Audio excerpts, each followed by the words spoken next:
Welcome back, y'all, to Locked In to Stay In. Look, we got another one, man. You know, they just opened up a new prison. So, uh, this new prison is supposed to be able to hold, I'd say about probably, I think like 80 people in one cell.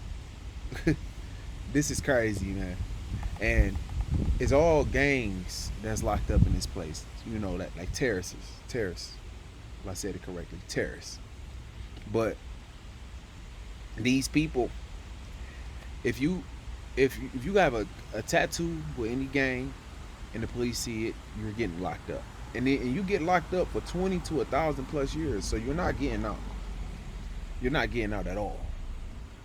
See, in America, you know, you got all type of gangs, all type of things going on, all type of tattoos. But over there, you better think about it. And also too, over here, you can throw up gang signs and all that stuff. You know, over there, throw up that gang sign, you ain't going home, buddy. So think about it. So we're gonna go ahead and play this video and see how this new prison works. The bathroom to cleaning up. Everything is done in here open. This group behind me alone is very possibly responsible directly or indirectly for more than 200 homicides. 200 homicides. That's a lot of deaths.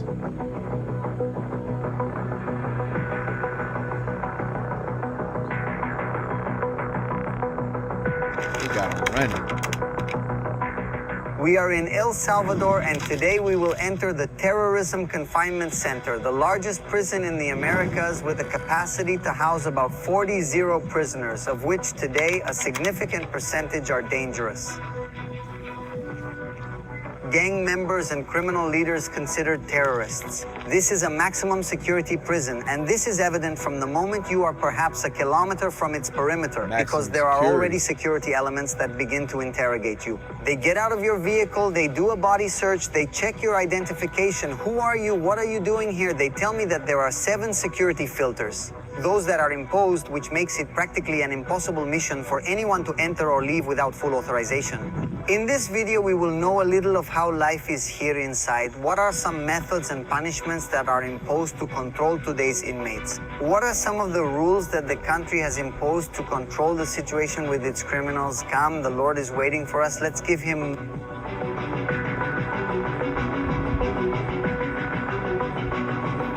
to come in. Of course, they take all your belongings, phone, wallets, nothing. You can get in. It is even very interesting that the prison is built with a technology that does not allow a telephone signal, so that nothing really communicates from inside here. You know what's so crazy?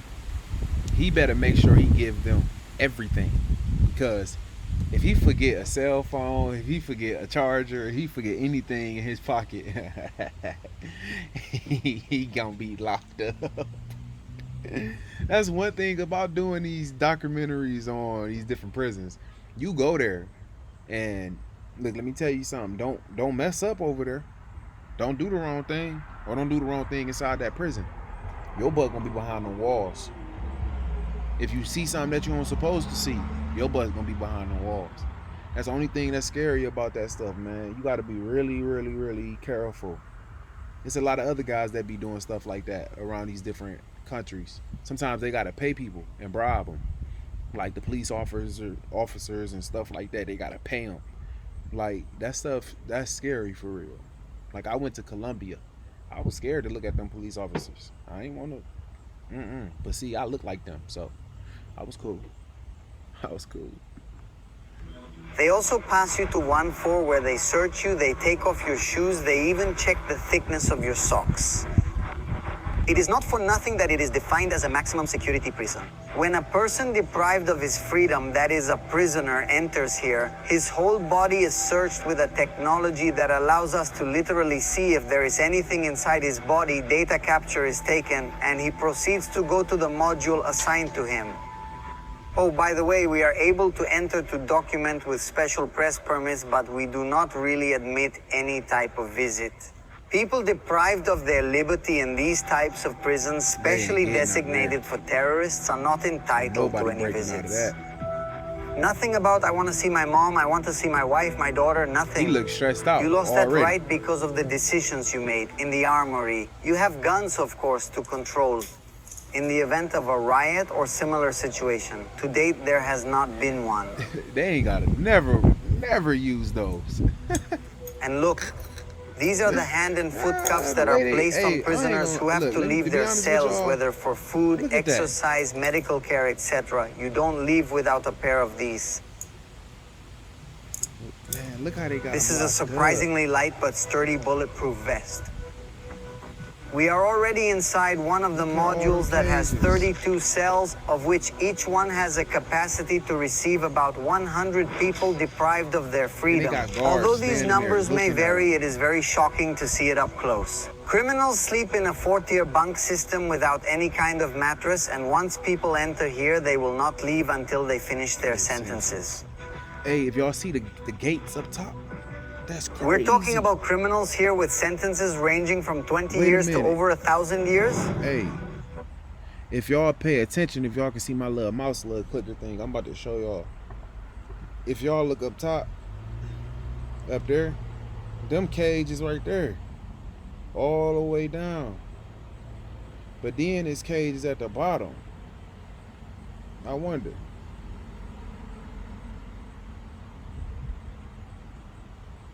That's different. Why they got cages up top? Literally, there are beings who did crimes such that they were given sentences of more than 1,000 years. Hence the saying that when you enter the sector, you do not leave until you finish your sentence, because everything, absolutely everything, is done in here. From going to the bathroom to washing up, everything is done here open. Another shocking fact is that the lights are never turned off here, not even to sleep, which makes you completely lose track of time. There are no clocks, so you don't know what time it is. It depends entirely on the schedules imposed on you by the custodians when they enter. Everyone has to be abducted. We can also see that everyone has the same uniform, and there are collective pots which they use to shower, to bathe, to do. We can also see that here there is a person from the medical team who comes every morning to leave pills for people who have some condition, who maybe are feeling some discomfort. Even their hearings, in case their sentences have to be extended, are done from here inside. I want you to pay attention to this. We are in the module, here are the cells, and right here is the fourth of face-to-face and notification. This is in case any of the prisoners have been accused of new crimes for which they have not been tried, that this may extend their sentences. So from Juan Perez, come here. They found you a new crime. They are accusing you of something else because they are informing you of all this, and then in this other room here, they do the confrontation, they do the recognition of identity. Then they form different prisoners. They give them a number on this side. Okay, here, this is a glass that can be seen perfectly from there. From here to there, it is like a mirror. So the person who is crossing here can identify the aggressors, the accused, and without having set foot outside the module, this person is already accused of a different crime and can already spend many more years in here. Likewise, here inside the module are the courtrooms where the accused can talk to their lawyers. All of that is respected here, and their new sentences are... Man, there's no type of connection with no type of people. If you notice, there must be his court hearing. There is no judge. There's nobody. It's because these guys are terrorists. That means they cannot have no type of connection to no type of human being. Even when they do their case, can you imagine that? Then a lawyer, if I was a lawyer, I wouldn't even feel comfortable. Like, a guy got 875 years. And you want me to go in there and sit with this guy and talk to him about his case? Ain't no way. Ain't no way. Then the way y'all got them locked up worse than animals. Animals get their lights cut off. Let that sink in. To them all remotely. This is very impressive. So here they have the cameras for video calls. Here they sit those already sentenced. Here they listen. Here they can dialogue. Here they can talk. Here they can speak everything remotely. So I repeat, you don't set foot outside. No, this is truly amazing.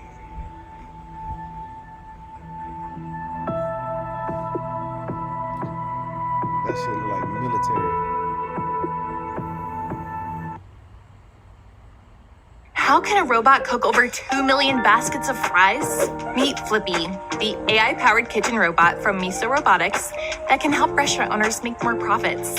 Miso has collaborated with NVIDIA on AI vision technologies for Flippy, which is huge for a $1 trillion industry struggling with substantial labor shortages and costs. With over 150,000 hours of real-world operation for major brands like White Castle and Jack in the Box, Miso Robotics is ready to launch the next-gen Flippy this year, targeting more than 100,000 US locations.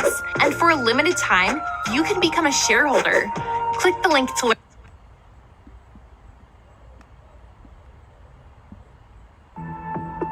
They are taking us to another area. And notice this detail.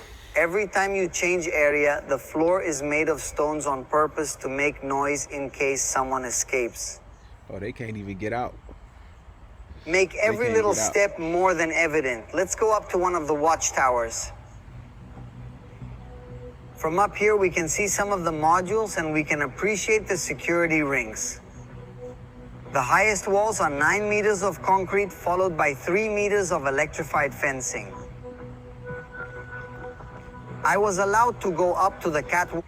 Hey, even if somebody tried to break out, soon as they hit that, hit them rocks, they gonna hear them. They have that place locked down. The only way a person can actually break out of there, unless it's an inside job. It's the only way. And somebody gonna get hurt. That's the only way.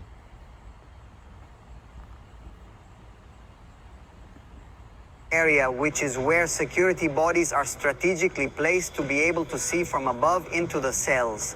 Here we can observe some of the methods that the prisoners use to sleep, as you will see in their welcome kit, and so we could call them. They are given a sheet, they are given their uniform, and they are given a towel. You can see that some choose to cover themselves with the sheet and put the t-shirts over their eyes to keep the light out so they can sleep, and still others choose to lie on their towels. On the first floor and the second floor. We are now witnessing a cell extraction. This is an activity that is done once a day so that the prisoners can exercise. What is done is that the criminals are taken out of the cell in an orderly fashion, 5 by 5 or sometimes 10 by 10. They are placed in a row and handcuffs are placed on their wrists and ankles. Sometimes they are also joined together. They are then escorted to a designated area of the module where they will be surrounded by guards so that they can move around without the possibility of rebelling. Similarly, here we can see that most, if not all, of the guards choose to cover their faces for their own safety and that of their families, because in many cases they themselves live in neighborhoods that have been previously ruled by gang members, so they do not want to have to pay negative consequences for the work they are doing here or for their country. Their loved ones. Oh, and See, over there, gangs is really big. See, when I went to Colombia, I had visited the gang area, and they're not allowed to really come out of the area. The police will escort them back. So they got like a bus full of people that they escort and that sit on the bus, like they're not handcuffed, but they getting escorted back. They don't supposed to be out. I don't think they send them to jail or anything like that. But it's just, I guess they so impoverished, meaning that they so poor, they going to steal no matter what. They're going to. So they try to get them and send them back. I say that's sad, man. And then it's like they sit on a mountain, and like in Colombia, the poor people, they windows, they don't even have windows. They have t-shirts hanging over a a block building with no windows, no doors, no nothing. So you can imagine what type of gang activity over there. You know, in certain areas, I had to put up my jewelry. They got kids out there on the street. I couldn't even give them my money because I had American money. So that'll show that I have some type of value over there. Rob me. So, it's a whole nother world, out in the country. It definitely is for people that don't know. Inside the cell, they put the handcuffs on their wrists first, of course, so that no one can push the door open once it is opened. And look, right now we are seeing how they are being escorted one prisoner at a time. Look how the chain is attached to their legs. All this with the intention of minimizing risks. Talking with the guard, I was just given a piece of information that shocked me, and that is that this group alone, which is behind my back, is very possibly directly or indirectly responsible for more than 200 homicides. What a blood-curdling piece of information. Once they are formed and the perimeter is protected by guards, their handcuffs are removed so that they can move freely and thus exercise. It is quite frightening to be just a few meters away from murderous kidnappers without any kind of protection. Luckily, there are literally dozens of guards surrounding me. But I won't deny it, this is a scary experience. Looking at the tattoos some of them have on their chests and backs, we can see what gangs they used to belong to. Most allude to Mara Salvatrucha or 18, which are gangs, historically enemies. It is interesting to see the strategy of putting them together in the same cell to represent that the gang no longer cares about you. That has been left in the past. The crazy part is, though, say if it's 2 or 3 different gangs that's fighting and killing each other in the same neighborhood. When you get caught, they put y'all all in the same cell. That is crazy. So y'all out here killing each other and then y'all end up sleeping with each other for the rest of your life?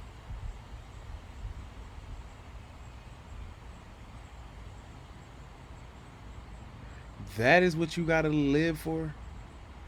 That's terrible. And that's a waste of time. I'm out here on the street telling dudes, yeah, I'm from El Salvador. That's the state, you know what I'm saying? But I'm from El Salvador and I get locked up for 25, 30 years, 40 years with the guy I just shot and killed, and he killed my mom and Pete's family too. That don't make sense. It don't make sense, and there's so many of this them. Ideology has changed this system of separating the gangs by cells so they don't fight. Here they are practically being forced to reach a peace agreement. They gave me a reading of profiles that list crimes they have committed, and it is very difficult to listen to them, and it makes your skin crawl. Rape, aggravated homicides, kidnappings, truly inhumane acts. I got to read profiles whose sentences listed 270 years, and this, if not more crimes, are added to the years they have left to live. And if seeing all these images, it is easy to suddenly be moved, to touch your heart, to say, wow, what harsh mistreatment inside the prison, but when you learn of the inhumane atrocities they have committed, it makes sense.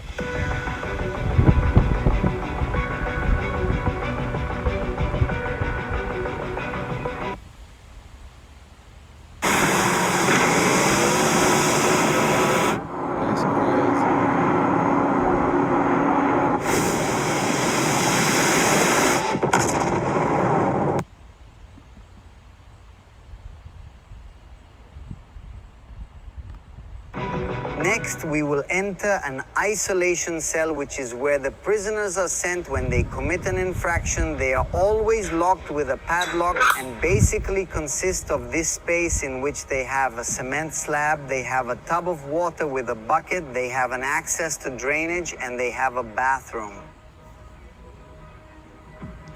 The only light that you have is a hole in the ceiling, and depending on the severity of your infraction, the number of hours you have to spend here will be defined.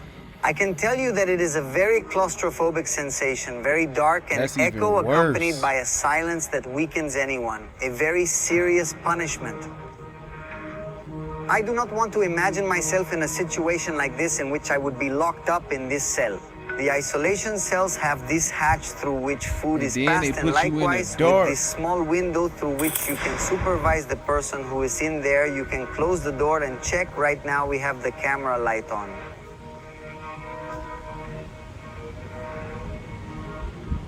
Turn it off, it's completely dark, right? This is a traumatizing experience. Man, you can't see your hands. If we talk about the food, they serve 3 courses of food. I asked to taste the breakfast, that's what I'm going to get.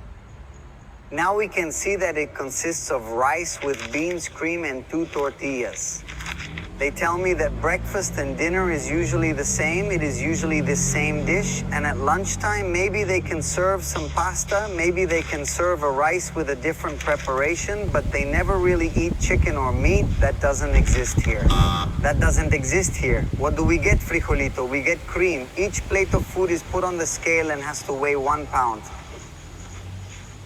There is no distinction of any kind of rank here. Everyone, absolutely everyone, eats the same. Today you are probably wondering about the people who are here working, packing the food. They are also people serving time in prison. Yes, but they are what we might call low-risk criminals. Basically, all of them are in another prison, not in this one, because I repeat that this one is only for terrorists. All these people are under supervision, and they are brought in to work from other prisons to do some of their community service. As I was telling you, they never leave the modules, and this also applies to meal times. They even eat We can see that the plates and trays are left just outside the bars, and they are the ones who take them and hand them out. I wondered how they managed to prevent abuses and the food from being stolen so that someone is left without food. They tell me that all this is controlled from above. There is supervision, and they make sure that everyone is eating. And in the same way, we can see that there are custodians here watching that the food is distributed fairly once they finish their food. It is their job to rinse the dishes, to leave them relatively clean. They leave them there to be picked up, and then they can use that water to clean their mouths, to clean their bodies. We are going to talk now with a prisoner who has been involved in gangs since he was young. He has been here for a very long time and has a lot more to come. What gangs do you belong to? To the MS-13. Why are you here? For multiple offenses. Like what? Homicides, deprivation of liberty, kidnapping, etc. How many people did you kill? I don't remember. So many were. We have committed different crimes at different times. How long have you been in prison? I entered at the age of 21 and I am 40. Y'all hear the way he talking? That's the reason why he need to be locked up there. It sounds like he's like a robot, like he's controlled. Like, that's all they know is murder, kidnapping. Like, it's sad to say, but he evil for real. And if he got released today, he will continue doing the same thing. Nothing will change. He would say that he probably changed, but nothing will change because it's in him. That's just in him. 10 years old. How much time do you have left? When God permits, I will go out. Don't get into criminal groups like gangs, organized crime. Nothing that is crimes or sins on this earth. Because the consequences are serious, even if they offer you heaven or earth. That is a lie of the devil. Dude was crying. It is very sad to hear these stories and to know that it is the case of many of those here who committed horrible crimes when they were just children. Look how young he is. Their environment got them involved in gangs. The society they grew up in made them believe that this was the right path. Yes, it's very hard. It's very sad. And I mean, whatever time you're watching me, you may think that the gang is your only escape. There's always another way. And you don't have to look for the easy way out. That's so true. That's not the easy way out. I leave this prison in El Salvador very shocked and with a strange feeling of relief. I can tell you that I have visited many prisons and have documented several.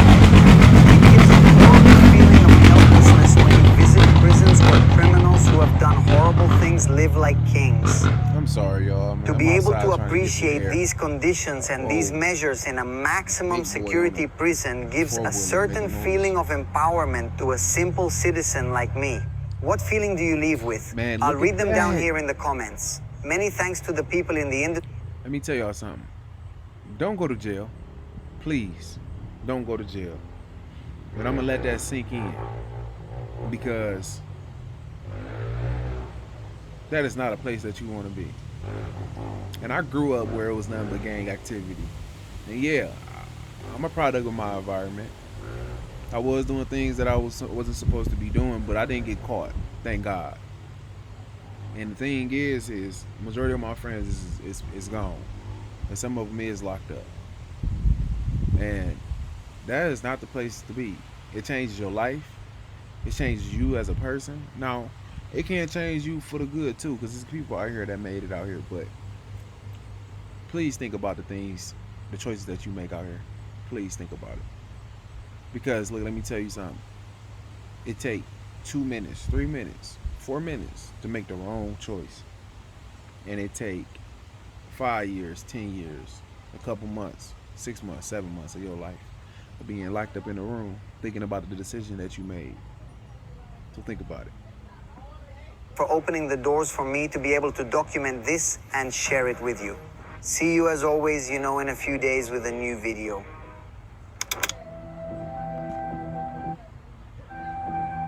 All right, y'all. I had to drop some knowledge on y'all with this video to let y'all know to stay out of trouble. But it's gonna be more videos to come. Make sure y'all subscribe, like, and show some love back. I got to get back to these kids, man. Always support, and I'll do the same.